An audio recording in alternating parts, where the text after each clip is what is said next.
Bismillahirrahmanirrahim. Assalamualaikum warahmatullahi wabarakatuh. Alhamdulillahirabbil alamin. Wassalatu wassalamu ala asyrafil anbiya'i wal mursalin wa ala alihi wa sahbihi ajma'in. Amma ba'du. Segala puja dan puji kita panjatkan kepada Allah Subhanahu wa ta'ala karena berkat rahmat dan karunia-Nya sehingga kita bisa memulai presentasi kali ini. Sholawat dan salam semoga tetap tercurahkan kepada junjungan Nabi Muhammad Sallallahu Alaihi Wasallam yang telah menuntun kita di jalan yang penuh kegelapan ke jalan yang penuh dengan cahaya. Sebelumnya, perkenalkan, nama saya Sinta Vivi Rafiana dari PAI 1C NIM 213111105.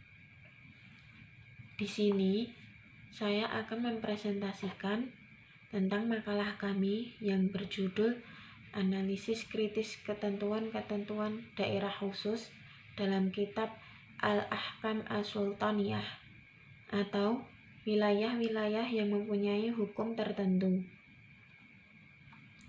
Baik, langsung saja. Wilayah-wilayah yang mempunyai hukum tertentu, yang pertama adalah Tanah Suci.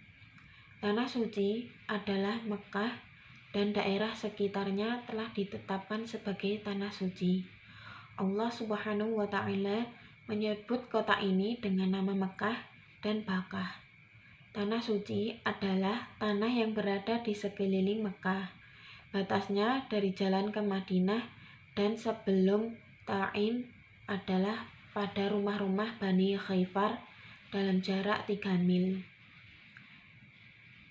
Dari jalan Irak adalah di wilayah sekitar gunung dalam jarak 7 mil.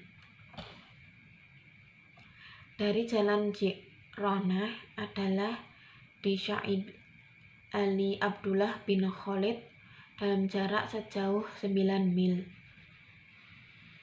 Dan dari jalan Taif adalah di Arafah di tengah Namirah pada jarak 7 mil.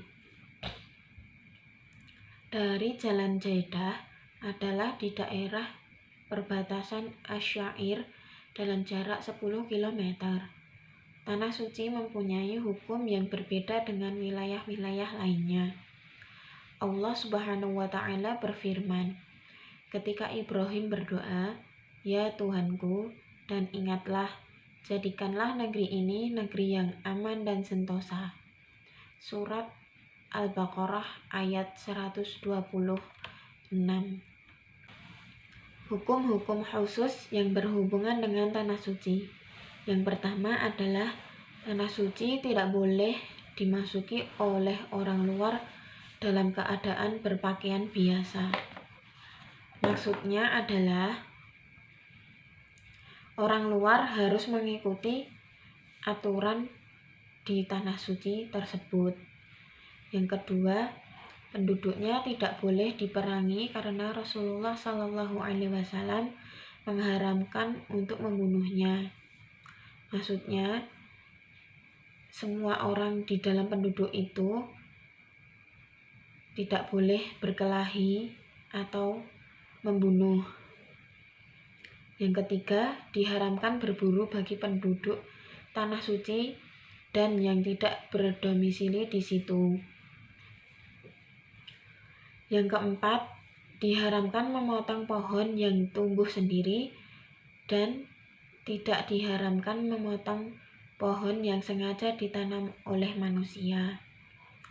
Yang kelima, orang-orang yang tidak beragama Islam tidak boleh masuk ke Tanah Suci baik untuk tinggal di situ atau hanya sekedar lewat. Yang kedua adalah tanah Hijaz.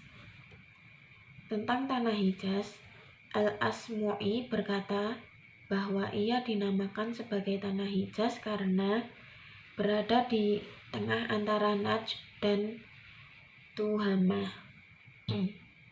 Ibnu Kulabi berkata bahwa ia dinamakan Hijaz, wilayah itu berada di antara gunung-gunung. Ada 4 hukum yang membedakan daerah-daerah lain, yaitu yang pertama,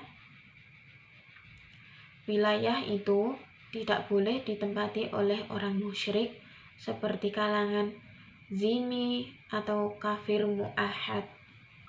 Yang kedua, kalangan kafir atau musyrik yang mati di tanah Hijaz tidak boleh dikuburkan di tanah itu.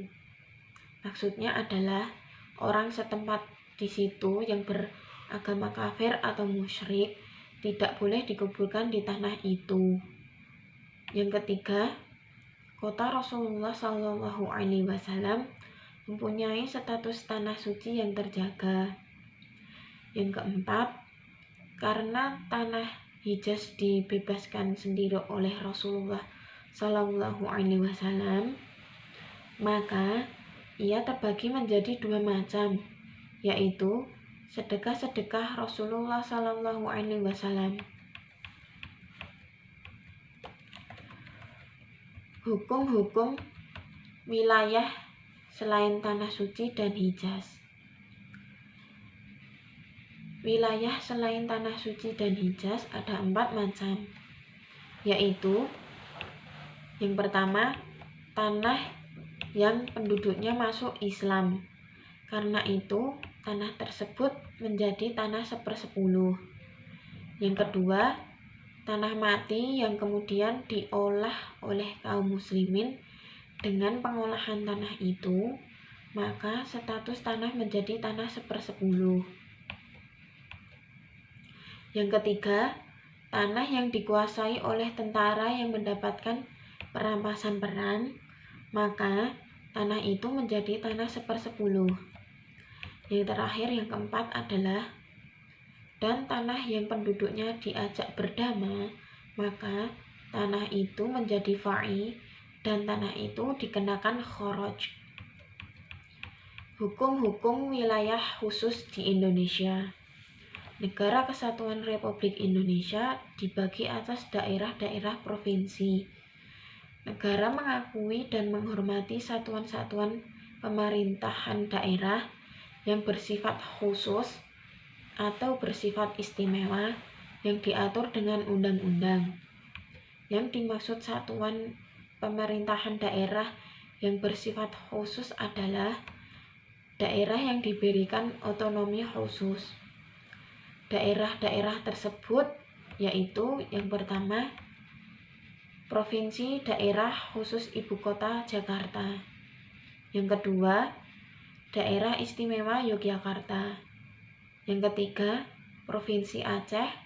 Yang keempat, Provinsi Papua dan Provinsi Papua Barat. Batas tanah Sawat itu secara panjang adalah dari awal Musal ke Abadan.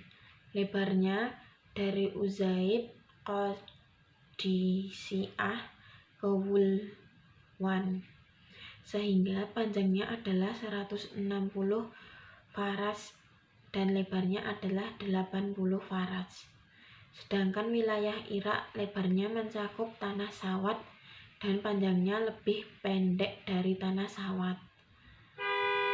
Karena awal wilayah Irak adalah dari timur, sungai Dajlah, Atlas, dan dari sisi barat adalah wilayah Harbi.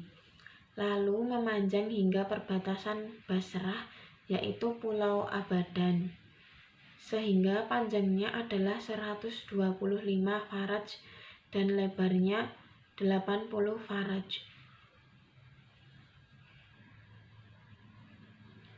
Dalam penilaian luas tanah pertanian itu tidak dimasukkan tanah-tanah yang berbentuk dataran tinggi yang dapat ditanami anak bukit, tanah yang belum diolah, benteng-benteng, tanah yang dipergunakan untuk jalan, saluran-saluran sungai, tanah yang dipergunakan untuk perluasan kota dan perkampungan, tanah yang dipergunakan untuk kantor-kantor pos, jembatan, pelabuhan kapal, tempat pembuangan ampas tebu yang telah diperas, tempat pembuatan batu bata, dan lainnya yang mencapai luas sepertiga tanah Irak.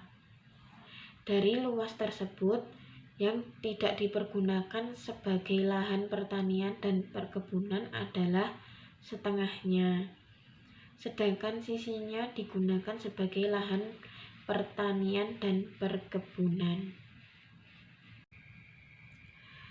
Sekian presentasi dari saya, kurang lebihnya mohon maaf.